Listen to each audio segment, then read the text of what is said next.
Muy buenas tardes a todos nuestros amigos, amigas, hermanos y hermanas que nos acompañan en el programa El Evangelio de Cristo a través de la Biblia. Como siempre, le hacemos la invitación para que haga con nosotros los cursos por correspondencia, que son gratuitos, los cursos Emaús, que están divididos en diferentes temas, estudio sistemático de la Palabra de Dios, son gratuitos para los que soliciten estos cursos. Después entregan solamente el examen, quedándose con el libro para usted y así poder seguir aquellos estudios. En nuestro programa hay un propósito, el principal, como dice el nombre de nuestro programa, el Evangelio de Cristo a través de la Biblia. Queremos predicar el Evangelio, y la palabra Evangelio hemos dicho en otras oportunidades que significa la buena noticia. Una buena noticia que dice que Cristo Jesús vino al mundo a salvar a los pecadores, no a los buenos, no a los que hacen buenas obras, sino a los pecadores arrepentidos, porque el Señor busca el arrepentimiento de espíritu en la persona para que se acerque a Él.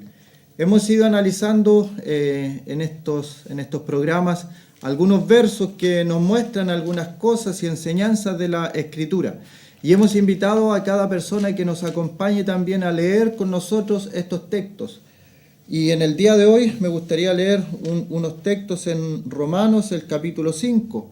La semana pasada consideramos unos textos en Romanos capítulo 3, donde vimos que la salvación era gratuita, que es un vicio que la gente se enriquezca a través del Evangelio, que no está bien eso de asociar la plata o el dinero a lo que es la espiritualidad, a lo que es el espíritu.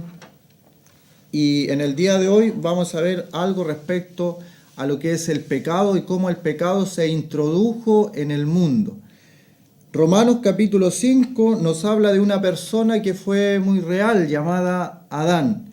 Y dice Romanos 5:12, así le invitamos a que si tiene una Biblia con usted nos acompañe en la lectura de la palabra de Dios, para que vea, para que compruebe que lo que nosotros leemos está en la Escritura. Dice Romanos 5:12.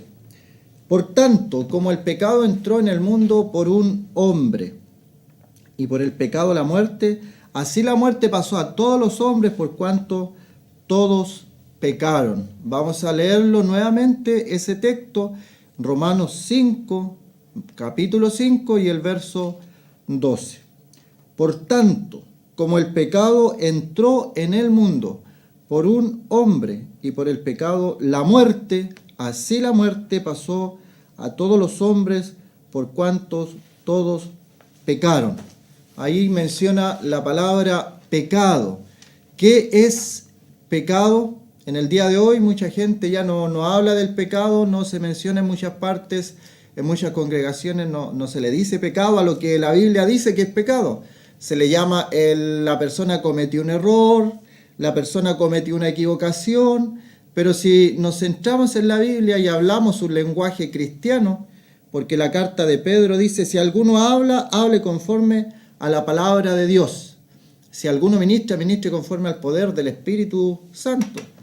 Así que lo que la Biblia dice pecado, el cristiano tiene que acostumbrarse a decirle pecado a lo que la Biblia llama pecado. Y aquí menciona la palabra pecado. Y podemos tener la figura, la idea de una persona con un arco y una flecha. Y va a lanzar esa flecha a un blanco, al centro de esos círculos concéntricos que están. Y esta persona lanza la flecha y la flecha cae fuera del círculo. Cae muy lejana al círculo donde estaba determinada que la flecha cayera. En la persona erró el blanco. Y esa es la palabra pecado. Pecó. O sea, no acertó al lugar donde tenía que caer la flecha. De ahí viene nuestra palabra pecado, es no acertarle al blanco, no darle exactamente donde había que acertar. Y esto viene también asociado a una palabra que es la transgresión. Nosotros somos transgresores, transgredimos la ley de Dios. Y eso es lo importante entonces que tenemos que ver, que el pecado es una palabra que aparece en la Biblia. La transgresión es otra palabra que aparece en la Escritura, en la palabra de Dios, en la Biblia. 66 libros están aquí en este libro. Cada libro forma parte de la gran biblioteca espiritual llamada la Biblia. Y la Biblia viene de eso. Biblia es como una biblioteca, unos libritos todos juntos. Tenemos los escritos de Moisés, el Pentateuco, tenemos los Salmos, los libros poéticos, tenemos los profetas mayores y los profetas menores en el Antiguo Testamento, la Torá que llamaban los judíos. Y en el Nuevo Testamento tenemos la historia de nuestro Señor Jesucristo relatada por 4 personas. Mateo, que lo presenta como el rey, Marcos, que lo presenta como el siervo, Lucas, que lo presenta como el hombre perfecto, y Juan, que lo presenta como Dios en este mundo. Tenemos entonces la historia de nuestro Señor Jesucristo a través de estos 4 autores, de estas 4 visiones que nos pueden dar una visión más amplia y mayores aristas de lo que el Señor hizo aquí en la tierra. Luego de eso viene el libro de los Hechos, que nuestro hermano lo está estudiando, luego viene aquel estudio. Y luego vienen las cartas que escribió el apóstol Pablo, y el apóstol Pedro, y el apóstol Juan, y la carta de Santiago, y Judas, y luego la revelación de nuestro Señor Jesucristo, el Apocalipsis. Todos los libros, y el tema central de todos estos libros es nuestro Señor Jesucristo como figura principal, y el tema central es la salvación del hombre. El tema central no es las buenas obras, el tema central no es la sanación de las personas, el tema central no son las profecías, el tema central de la Biblia es la salvación del hombre. Y la salvación es algo muy amplio, es un tema muy amplio, que comienza con preguntarnos por qué el hombre necesita ser salvado. Una persona que está ahogándose en el mar y pide salvación y pide auxilio y pide ayuda, es porque esa persona se está hundiendo, se está ahogando. Y por lo tanto pide ayuda. Y va un salvavidas. Entonces, la salvación del hombre tiene todas estas facetas. Tenemos que hacernos preguntas y contestar las preguntas de acuerdo a lo que dice la Escritura.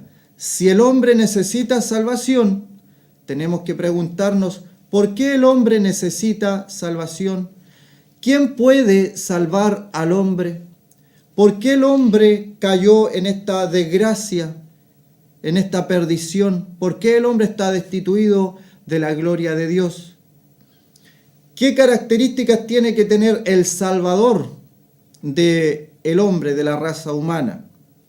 ¿Qué condiciones debe cumplir un hombre para ser salvado?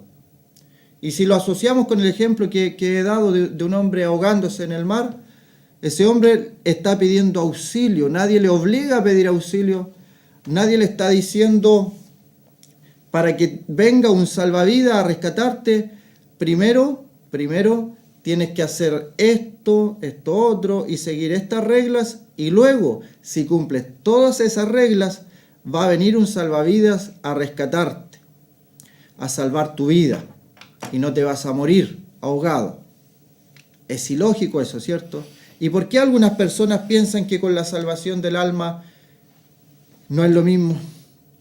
Se le dicen tantas cosas y tantos mandamientos a la gente que quiere ir al cielo, que quiere ser salvada, y comienzan a darle una serie de reglas, de mandamientos humanos, de tradiciones.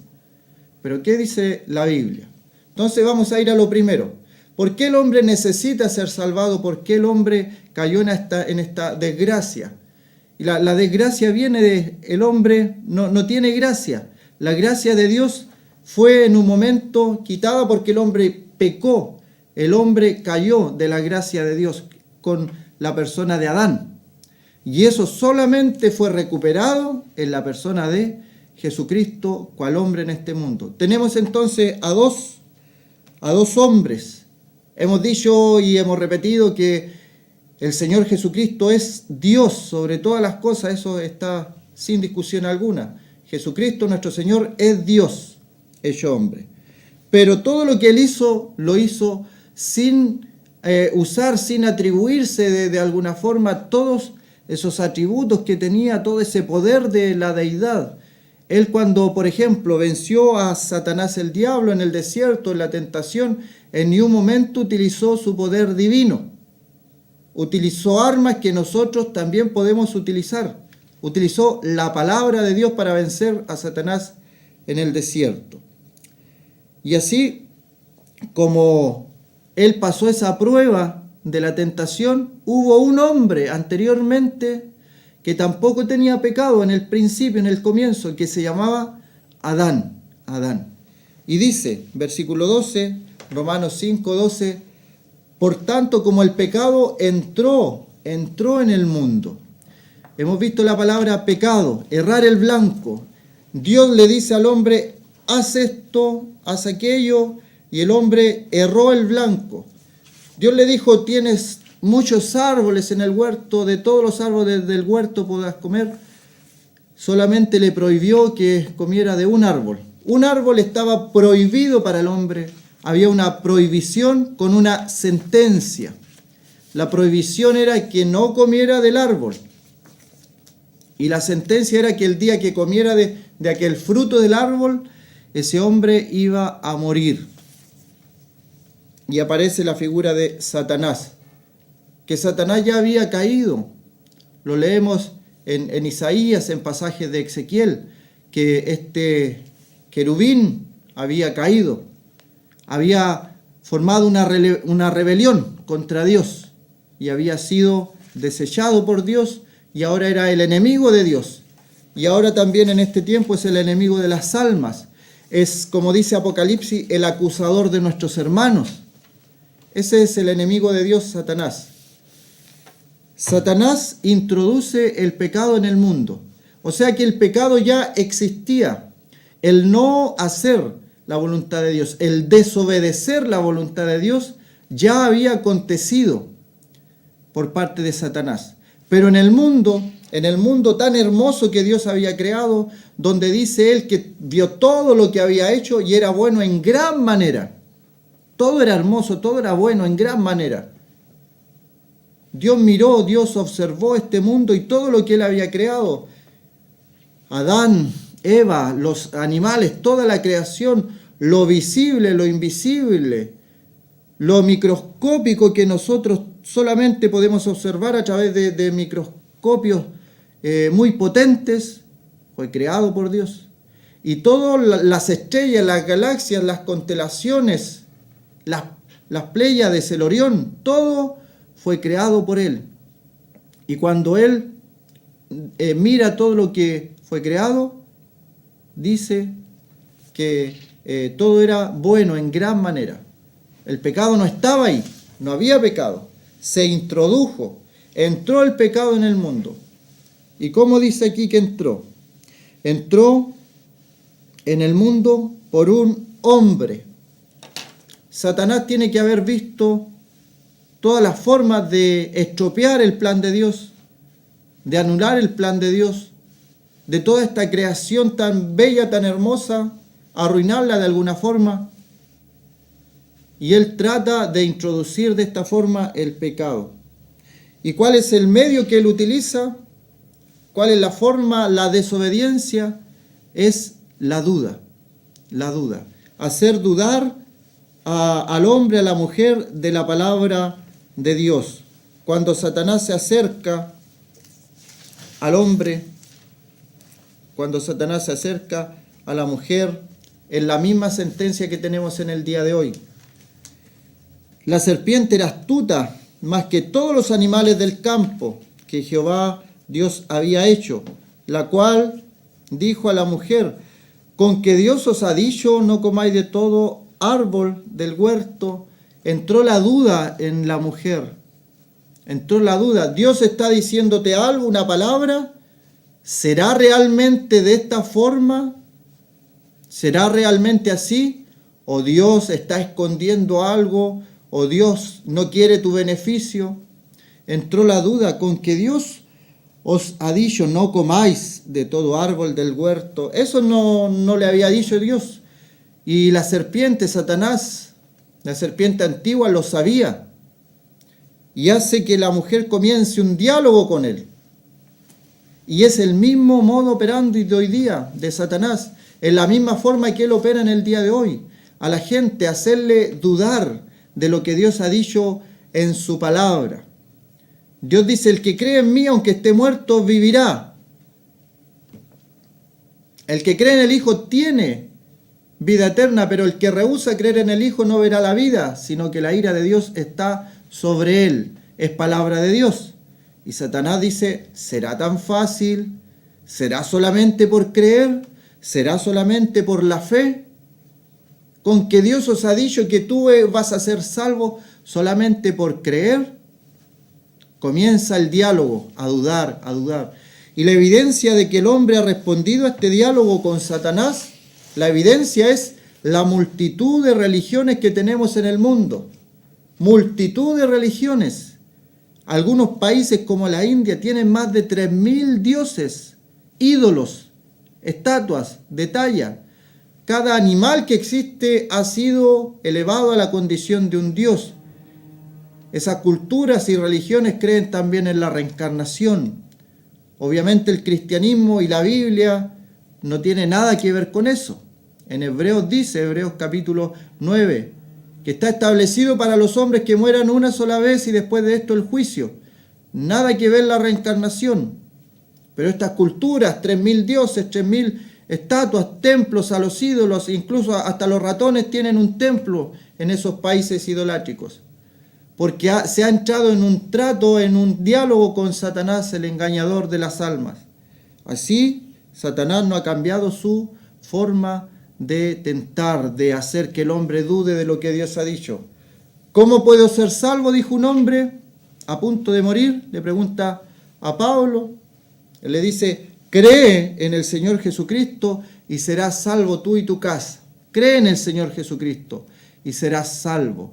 No le dijo, ve a la iglesia, ve a bautizarte, hace buenas obras, hace procesiones, préndele velita a tal o cual santo. No, cree en el Señor Jesucristo y serás salvo. Y Satanás repite la misma actitud. Con que Dios os ha dicho. Y al final la mujer ve que el árbol era bueno para comer, versículo 6 de Génesis 3, y que era agradable a los ojos y árbol codiciable para alcanzar la sabiduría, y tomó del fruto, comió, dio también a su marido, el cual comió así como ella. Entonces fueron abiertos los ojos de ellos, y conocieron que estaban desnudos, entonces cosieron hojas de higuera, se hicieron delantales. Y en el verso 8 dice, ya de vuelta a la realidad de todo el pecado, la conversación con Satanás, que ya los había introducido en este pecado, les había hecho caer, les había hecho no conocer la voz de Dios, sino que hacerle caso a la voz de Satanás. Recién en el verso 8 de Génesis 3 dice, y oyeron la voz de Jehová Dios que se paseaba en el huerto al aire del día, y el hombre y su mujer se escondieron de la presencia de Jehová. Romanos capítulo 5, versículo 12 nos dice que así como el pecado entró en el mundo por un hombre, por el pecado la muerte, así la muerte pasó a todos los hombres por cuanto todos pecaron. Y hemos leído en Génesis capítulo 3 cómo ocurrió esto. El hombre teniendo las dos voces, la voz de Jehová Dios que le decía una cosa, la voz de Satanás el diablo que le decía otra, ellos obedecen a la voz de Satanás el diablo y caen en pecado. E introducen, nuestros padres terrenales, introducen el pecado en el mundo. Así como el pecado entró en el mundo por un hombre. Y esta es la importancia que tiene que un cristiano no crea en la evolución. Y que todo el mundo en realidad. Porque Romanos 5:12 nos habla de un hombre, Adán. Un hombre de carne y hueso como nosotros. Dice, así como el pecado entró en el mundo por un hombre, Adán. Y acá hemos leído cómo nuestros padres terrenales, Adán y Eva, personajes reales, personas reales que vivieron, que tuvieron hijos, tuvieron nietos, eran personas reales, no es una leyenda como algunos dicen, fueron personajes reales y ellos desobedecieron a Dios y de ahí comenzó el traspaso generacional del pecado, El pecado produce frutos y los frutos son los pecados, la evidencia de que el mundo está mal, está en decadencia, que nuestra naturaleza es mala y producimos esos frutos pecaminosos, los pecados. Pero el origen es el pecado. ¿Cómo se puede ver esta diferencia entre pecado como el origen, lo que traspasaron estos padres de generación en generación, y los pecados en plural, pecados? Es que puede en este mundo haber una persona muy buena, muy correcta, que haga buenas obras por los demás, que nadie tenga nada malo que decir, que ha llevado una vida correcta. Esa persona no ha cometido muchos pecados, pero sí es un pecador por naturaleza. Y ese pecado es el que traspasa Adán a sus hijos y sus hijos a los hijos de los hijos, y así pasando todas las generaciones. Cuando la generación habían pasado más de 1000 años y la generación se había corrompido, Dios salvó a Noé con en total 8 personas, a Noé y su familia en total 8 personas. Y todo el mundo antiguo fue destruido por el cataclismo más grande que se ha vivido en la historia de la humanidad, el diluvio. Luego esas personas salen del arca, 8 personas, y comienzan a poblar nuevamente la tierra. Eran personas que al salir del arca hacen con piedras un altar y hacen un altar a Jehová. Podríamos pensar, bueno, esta generación iba a ser algo mejor. Noé y su familia eran por naturaleza pecadores. Y se ve que avanzando el tiempo, Noé planta una viña y con ese fruto luego él toma y queda ebrio, se embriaga. Ahí había algo, una semilla que le había hecho hacer eso. Es porque pueden pasar muchas generaciones y destruirse las generaciones, pero si queda algún ser humano, va a tener el germen y la plaga de este pecado, el pecado que se traspasó de generación en generación. Romanos 5:12, así que como el pecado se introdujo, entró en el mundo por un hombre, y por el pecado, dice, la muerte. Entonces, tenemos que pensar y saber que la Biblia enseña de un hombre llamado Adán, con su mujer Eva, que eran personas reales. No son ni leyenda, ni cuentos, ni una forma de explicar algo, el origen del hombre. Eran personajes reales. ¿Y cuál es la importancia? Hay gente que cree, por ejemplo, en la evolución del hombre. Cuando una persona dice, bueno, podemos venir de donde sea y llegamos a esto, a la evolución, y somos personas evolucionadas. Pero la Biblia nos enseña que no venimos de un mono, de un simio, porque tenemos una responsabilidad. Los evolucionistas piensan, bueno, venimos de una célula, del mar, del mono, y cuando me muera no voy a tener que darle cuenta a nadie, porque soy producto de la evolución. Así que no hay que dar cuenta a nadie de lo que hacemos, ni lo que decimos, ni cómo vivimos. Pero la Biblia nos enseña que somos descendientes de este hombre, Adán y Eva, que eran personajes reales. Y ellos nos traspasaron a nosotros muchas cosas, y todas eran malas. Nos traspasaron, como dice Romanos, el pecado, nos traspasaron la muerte, porque la muerte viene por causa del pecado, y así la muerte pasó a todos los hombres por cuanto todos pecaron. Romanos 5:12. El pecado entró en el mundo por un hombre, lo vimos en Génesis 3, Adán. Así la muerte pasó a todos los hombres, por cuanto todos pecaron. Adán era nuestro representante y él cayó, él desobedeció, él obedeció más a la voz de Satanás el diablo. Pero luego, dice en el mismo Romanos 5, versículo 19, ahí para que lo anote, lo lea y lo vuelva a leer, dice, porque así como por la desobediencia de un hombre, y ya lo hemos visto en Génesis 3, es que un hombre real llamado Adán desobedeció, porque así como por la desobediencia de un hombre los muchos fueron constituidos pecadores, así también por la obediencia de uno los muchos serán constituidos justos. Tenemos entonces la desobediencia de un hombre, Adán, que se introdujo la muerte, introdujo el pecado y toda esta naturaleza de generación en generación, pero así como él introdujo esas cosas, vino, según Corintios, el segundo Adán, el hombre espiritual, que lo tenemos en la Biblia. Mateo, Marcos, Lucas y Juan hablan de este hombre. Siendo Dios se hizo hombre, nuestro Señor Jesucristo. Por la obediencia de uno, los muchos serán constituidos justos. Nuestro Señor Jesucristo, el único obediente a su Padre celestial, Él obedeció todo, Él cumplió toda la ley, Él obedeció todo y Él incluso dice que no decía nada, de su boca no decía nada, si primero no le oía decir eso al Padre. Y Él hacía todo lo que el Padre le decía que hiciera. Él cumplió a cabalidad toda la ley. Él fue obediente y obediente hasta la muerte y muerte de cruz. Un hombre perfecto, como lo presenta el libro de Lucas. El hombre perfecto. Siendo Dios se hizo hombre y como hombre fue un hombre perfecto. Nadie tenía que decir nada de él. Su carácter impecable, sin pecado, sin mancha en él. El santo ser que nacerá será llamado Hijo del Altísimo. Ese es nuestro Señor Jesucristo y por eso se le conoce en el libro de Corintios como el segundo Adán.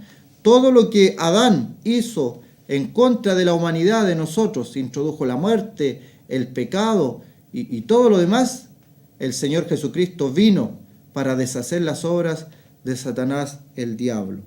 ¿Qué nos pide a nosotros? ¿Qué quiere que el hombre haga? Que crea en la obra del Señor Jesucristo en la cruz del Calvario. Pregúntese, ¿usted qué piensa que puede alcanzar la salvación por obras? ¿O por sus méritos? ¿O por sus buenas acciones? Pregúntese entonces, ¿cuál es el fin de que el Señor Jesucristo muriera en la cruz del Calvario? Tiene un fin, tiene un propósito. Que Él muriera por nuestros pecados para salvarnos de nuestra condenación, para, como hemos aprendido en otras oportunidades, que la sangre de Jesucristo, su Hijo, nos limpia de todo pecado. Así como el primer Adán nos hizo estar en esa condición, el segundo Adán espiritual, nuestro Señor Jesucristo, nos da nueva esperanza, nos da una esperanza de vida, nos da perdón de pecados, nos da vida eterna. Vamos a dejar hasta ahí por el momento y vamos a ir a una pausa musical y luego vamos a continuar con el estudio de la palabra del Señor.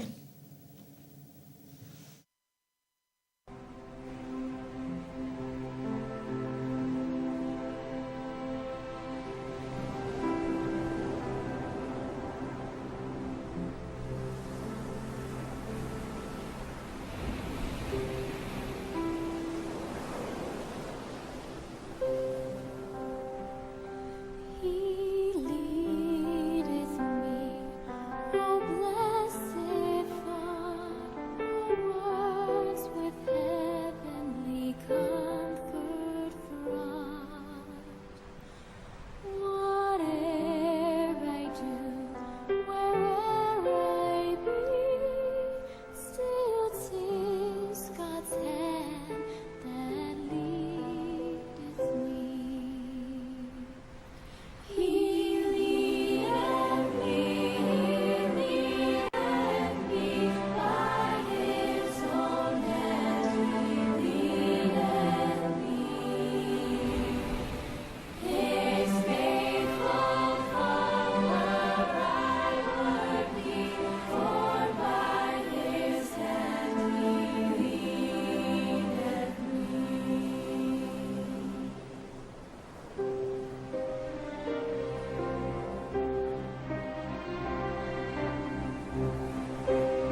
Buenas tardes, una vez más. Vamos a leer el capítulo 2 del libro de los sellos de los apóstoles. Dice el versículo 1: cuando llegó el día de Pentecostés, estaban todos unánimes, juntos, y de repente vino del cielo un estruendo como de un viento recio que soplaba, el cual llenó toda la casa donde estaban sentados. Y se les aparecieron lenguas repartidas como de fuego, asentándose sobre cada uno de ellos. Y fueron todos llenos del Espíritu Santo y comenzaron a hablar en otras lenguas según el Espíritu les daba que hablasen. Moraban entonces en Jerusalén judíos, varones piadosos de todas las naciones bajo el cielo. Y hecho este estruendo se juntó la multitud, y estaban confusos, porque cada uno les oía hablar en su propia lengua, y estaban atónitos y maravillados, diciendo: mirad, ¿no son galileos todos estos que hablan? ¿Cómo pues les oímos nosotros hablar cada uno en nuestra lengua en la que hemos nacido? Partos, medos, elamitas y los que habitamos en Mesopotamia, en Judea, en Capadocia, en el Ponto y en Asia, en Frigia y Panfilia, en Egipto y en las regiones de África, más allá de Cirene, y romanos aquí residentes, tanto judíos como prosélitos, cretenses y árabes. Les oímos hablar en nuestras lenguas las maravillas de Dios. Y estaban todos atónitos y perplejos, diciendo unos a otros: ¿qué quiere decir esto? Mas otros, burlándose, decían: están llenos de mosto. Entonces Pedro, poniéndose en pie, con los 11 alzó la voz y les habló diciendo: varones judíos, y todos los que habitáis en Jerusalén, esto sea notorio y oíd mis palabras, porque estos no están ebrios como vosotros suponéis, puesto que es la hora tercera del día. Mas esto es lo dicho por el profeta Joel. Y en los postreros días, dice Dios, derramaré de mi espíritu sobre toda carne, y vuestros hijos y vuestras hijas profetizarán, vuestros jóvenes verán visiones, y vuestros ancianos soñarán sueños. Y de cierto sobre mis siervos y sobre mis siervas en aquellos días derramaré de mi espíritu y profetizarán. Daré prodigios arriba en el cielo y señales abajo en la tierra, sangre y fuego, vapor de humo. El sol se convertirá en tinieblas y la luna en sangre, antes que venga el día del Señor, grande y manifiesto. Y todo aquel que invocare el nombre del Señor será salvo. Varones israelitas, oíd esto, estas palabras: Jesús Nazareno, varón aprobado por Dios entre vosotros con las maravillas y prodigios y señales que Dios hizo entre vosotros por medio de él, como vosotros mismos sabéis. A este, entregado por el determinado consejo y anticipado conocimiento de Dios, prendisteis y matasteis por manos de inicuos, crucificándole, al cual Dios levantó sueltos los dolores de la muerte, y por cuanto era imposible que fuese retenido por ella. Porque David dice de él: veía al Señor siempre delante de mí, porque está a mi diestra, no seré conmovido. Por lo cual mi corazón se alegró y se gozó mi lengua, y aún mi carne descansará en esperanza, porque no dejarás mi alma en el Hades, ni permitirás que tu santo vea corrupción. Me hiciste conocer los caminos de la vida, me llenarás de gozo con tu presencia. Vamos a leer hasta ese versículo en el día de hoy para analizar lo que aquí tenemos a la vista en este relato. Dice: cuando llegó el día de Pentecostés. Esto era una fiesta muy solemne, la segunda fiesta solemne de los judíos, que también se conocía como la fiesta de la siega o el día de las primicias. y que su lenguaje es quincuagésimo, y tiene que ver con que estas fiestas se celebraban 50 días después de la presentación de la gavilla mecida de cebada. Así era la celebración de la cosecha y de los primeros frutos que debían traer a Dios como ofrenda. Y no es casualidad, porque en la Biblia no existen las casualidades, todo está determinado y permitido y controlado por Dios, que esto ocurre 50 días después de la resurrección de Cristo. Y sabemos que la resurrección de Cristo es la primicia de los que durmieron, vale decir, los primeros frutos de una gran cosecha de hijos de Dios que va a resultar en el tiempo. Y el mismo Señor Jesús lo había anticipado cuando Él usó la figura del grano de trigo. Cuando Él dijo, si el grano de trigo no fuere a la tierra, muere y queda solo. Pero si va a la tierra, llevará mucho fruto. Y en la carta a los Hebreos leemos que el Señor Jesús participó de carne y sangre, lo mismo que nosotros, para así de esta manera llevar muchos hijos a la gloria. Así tenemos una hermosa figura de esta fiesta que fue instaurada en la antigüedad, pero que ahora ya en este tiempo no tiene ningún valor.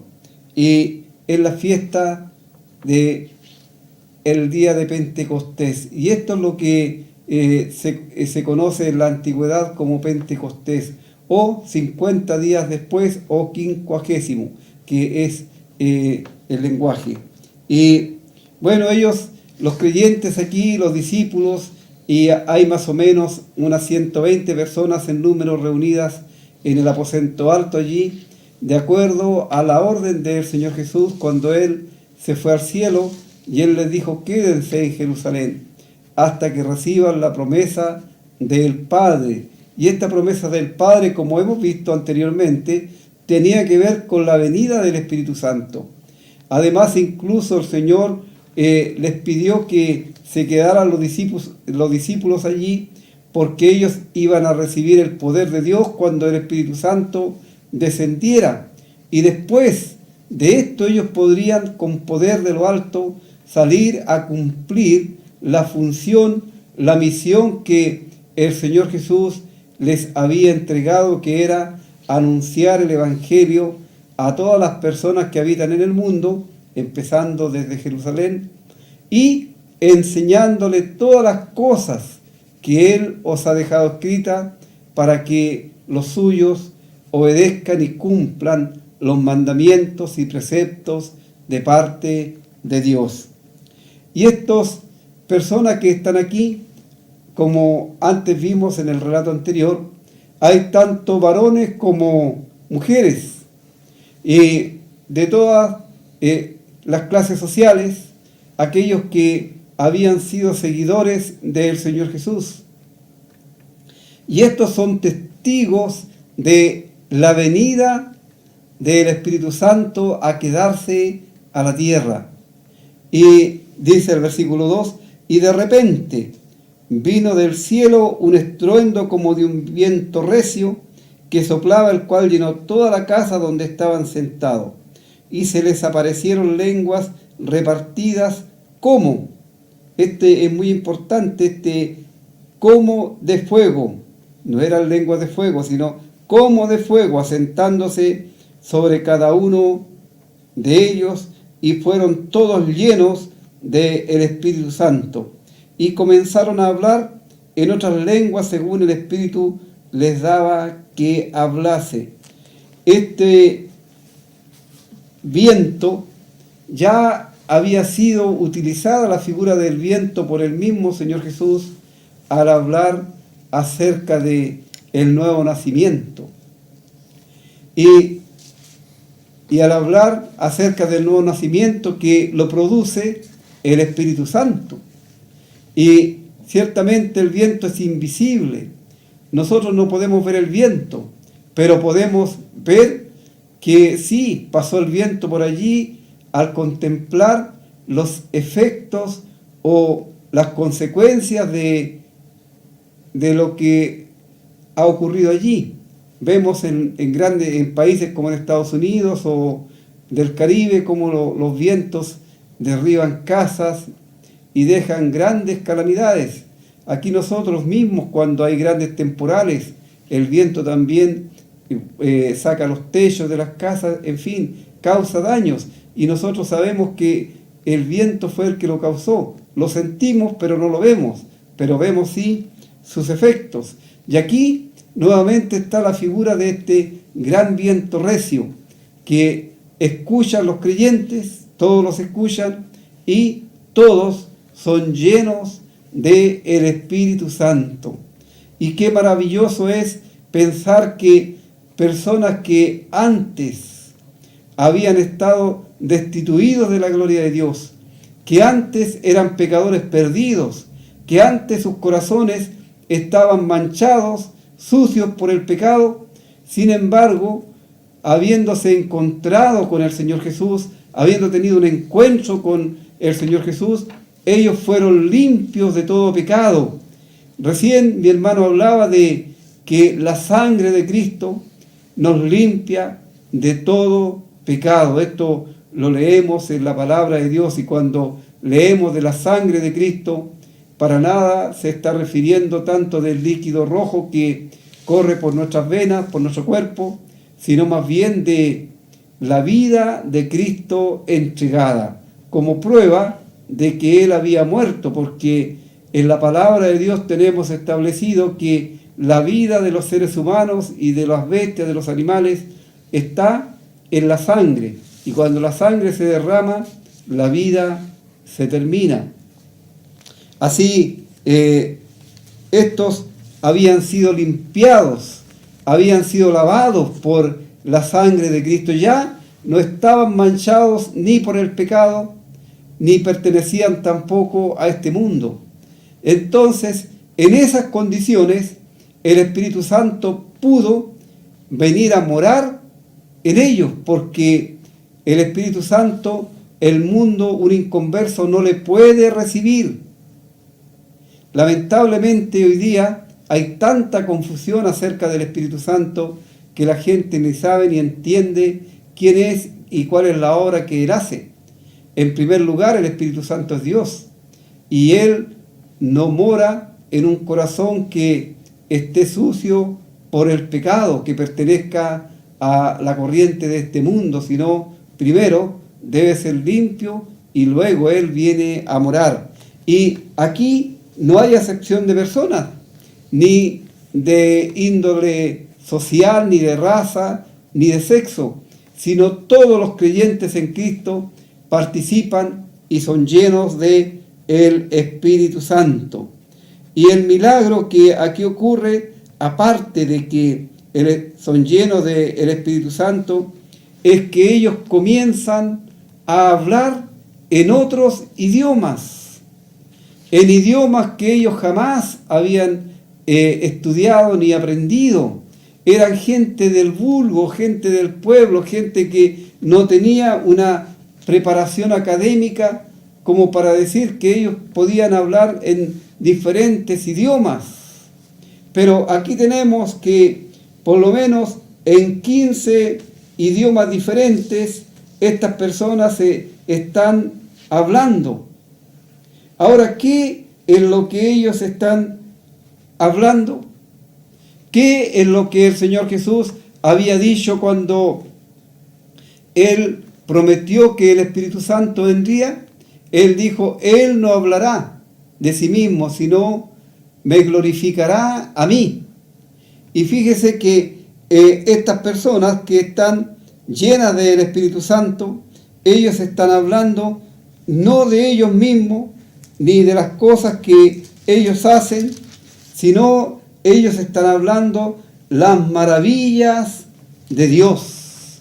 Y esto es una gran verdad en todo verdadero hijo de Dios que tiene el Espíritu Santo morando en él. Todo hijo de Dios que está lleno del Espíritu Santo jamás va a desperdiciar el tiempo hablando de sí mismo o hablando de cosas personales, sino va a utilizar su tiempo para hablar de las maravillas de Dios. Y la gran maravilla que uno tiene que, en primer lugar, enfatizar y dar a conocer es que Cristo haya muerto en la cruz para liberarme de la condenación del pecado, que Cristo haya pagado el precio de mi rescate, siendo yo por naturaleza enemigo suyo, y que ahora, limpio, libre de la condenación del pecado, salvado por toda la eternidad, gozo de la vida eterna. Ese es el testimonio de todo verdadero creyente, y es el testimonio que se entrega a través del Espíritu Santo, quien mora en nosotros. Él vino a morar en el día que fuimos transformados, fuimos hechos una nueva creación a través de la obra de Dios y del Espíritu Santo. Entonces Él vino a morar y va a estar con nosotros para siempre. Hay una gran cantidad de personas que ponen en duda la palabra de Dios, que cuando hablamos nosotros, cuando decimos que Dios nos ha dado vida eterna, es Dios el que lo dice, no es un hombre, y nosotros tenemos que aceptar y creer la palabra de Dios, especialmente aquellos que decimos ser hijos de Dios. Tenemos que tener la plena certeza que lo que Dios dice es verdad, y nosotros esa verdad la creemos, la recibimos. Pero lamentablemente muchas personas que dicen creer en Dios, que dicen ser hijos de Dios, que dicen ser creyentes, sin embargo ponen en duda lo que es la salvación. Y ellos piensan que la salvación se pierde. Y si la salvación se perdiera, entonces el Señor Jesús jamás hubiera dicho que Él da vida eterna, porque vida eterna significa para siempre. Y no perecerán jamás. Y no vendrán a juicio. ¿Por qué? Porque el juicio por nuestros pecados lo recibió y lo llevó el Salvador en la cruz. Así, aquí en este hecho tan importante, tan maravilloso, hay varones piadosos de todas las naciones bajo el cielo, vale decir, judíos que habían sido esparcidos a través del mundo y que ellos tenían diferentes idiomas por los que ellos se comunicaban, y ellos se juntaron y ellos se confundieron. ¿Por qué? Porque cada uno les oía hablar en su propia lengua y estaban atónitos, dice, y maravillados o extrañados, diciendo: mirad, ¿no son galileos todos estos que hablan? ¿Cómo pues les oímos nosotros hablar cada uno en nuestra lengua en la que hemos nacido? Y aquí se mencionan muchos idiomas, 15, y ellos dice: les oímos hablar en nuestras lenguas las maravillas de Dios. Y qué maravilloso resultó aquello, el poder de Dios actuando en estas personas para que hablasen y entregasen un mensaje a cada persona que estaba allí en aquel momento en Jerusalén, que habían venido a las fiestas y que estaban presentes, y ellos escuchaban en sus propios idiomas un mensaje de parte de Dios. Y quiero hacer énfasis en esto especialmente. El hablar en lenguas que nosotros encontramos en las Escrituras se refiere a diferentes idiomas que tienen significado, palabras que son claras, que aquellos que las escuchan pueden entender y comprender, como en este caso. Cada uno entendía lo que estaban escuchando, porque lamentablemente en nuestros tiempos, en la actualidad, hay muchas personas que creen que hablan en lenguas porque dicen jergigoncias que ni ellos mismos entienden, o hablan cosas que realmente nadie puede descifrar y que no son guiadas por el Espíritu Santo, porque es solamente un gran desorden y una gran confusión. Y Dios no es ni Dios de confusión ni Dios de desorden. Así, cada vez que nosotros leemos en la Biblia, en la palabra de Dios, el hablar en lengua tiene que ver en otros idiomas, como aquí claramente queda registrado. Ahora, unos están perplejos, atónitos, porque escuchan el mensaje de Dios de boca de personas que nunca pudieron estudiar el idioma que ellos hablaban, y sin embargo sí, en ese idioma están escuchando un mensaje. Pero hay otros que se burlan y que dicen que los discípulos o las personas que allí se encuentran están borrachos. Eso significa que están llenos de mosto. El mosto tiene que ver con el vino, que han bebido mucho vino. Y es el apóstol Pedro el que se levanta para desmentir esto, porque son las 9 de la mañana.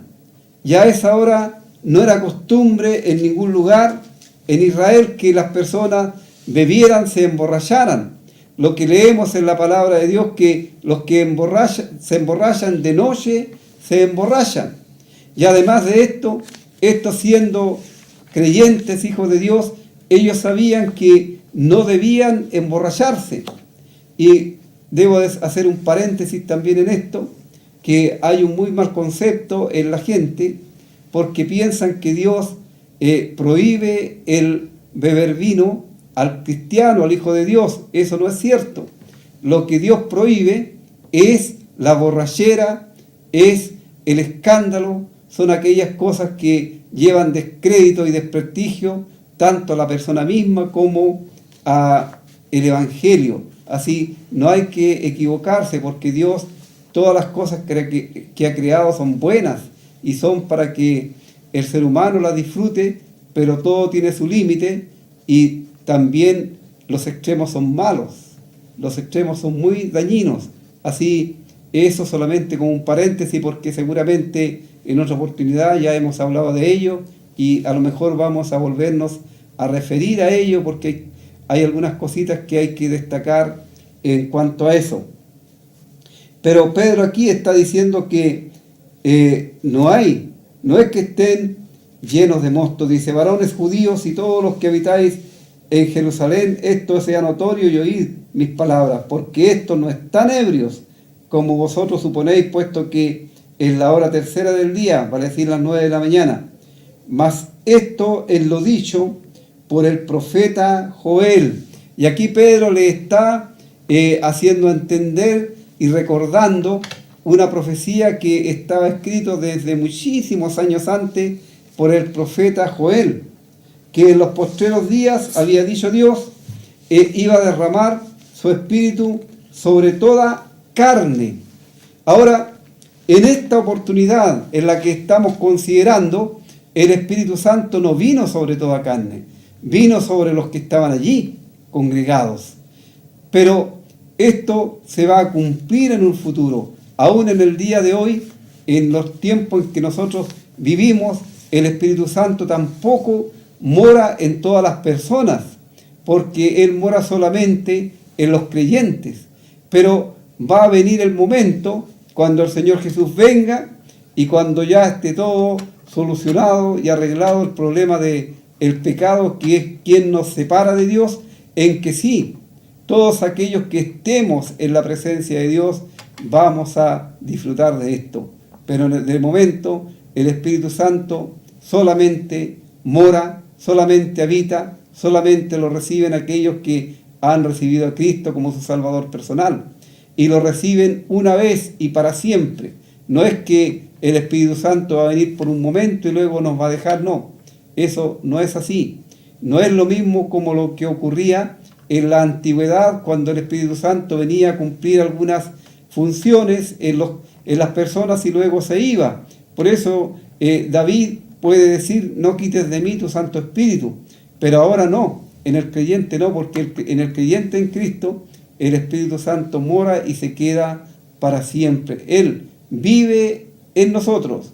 Y puede ser contristado, puede ser entristecido por las cosas que nosotros hacemos, porque Él es testigo de aquellas cosas y Él ve y estamos con Él a donde nosotros vayamos. Bueno, ya la hora nos alcanzó y el próximo jueves, Dios mediante, vamos a continuar con el estudio en el libro de los Hechos. Vamos a escuchar otro himno antes de despedirnos.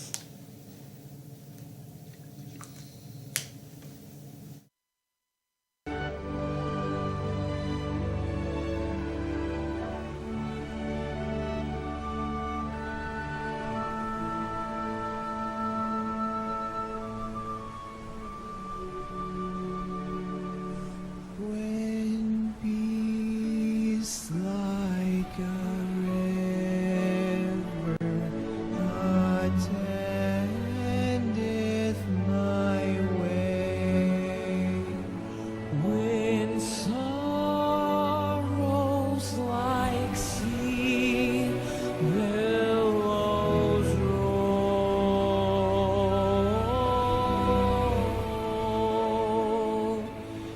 whatever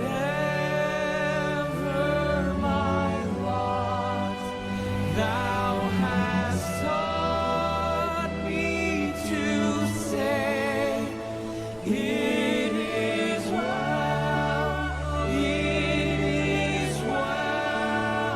with my soul.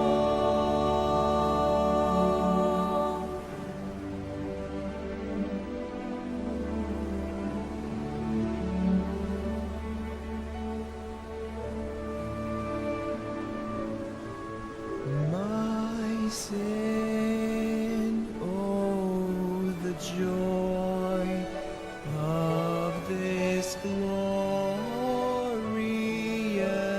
thought. My sin, not in part, but the whole, is nailed to the cross, and I bear it no more. Praise the Lord, oh my soul.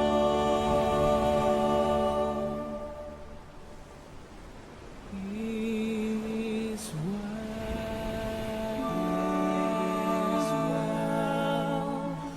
with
agradecer su sintonía y también invitarles a nuestras reuniones que celebramos los días viernes, domingo y miércoles a las 19 horas aquí en Pedro Aguirre Cerda 189.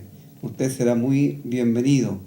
Y queremos también invitar el día domingo en la mañana, tenemos a las 11:30 de la mañana escuela dominical donde pueden ir los niños, los jóvenes y los adultos para aprender de la palabra de Dios. Si el Señor lo permite, el próximo jueves estaremos nuevamente llegando a sus hogares. Deseamos que Dios les bendiga y que tengan un buen fin de semana.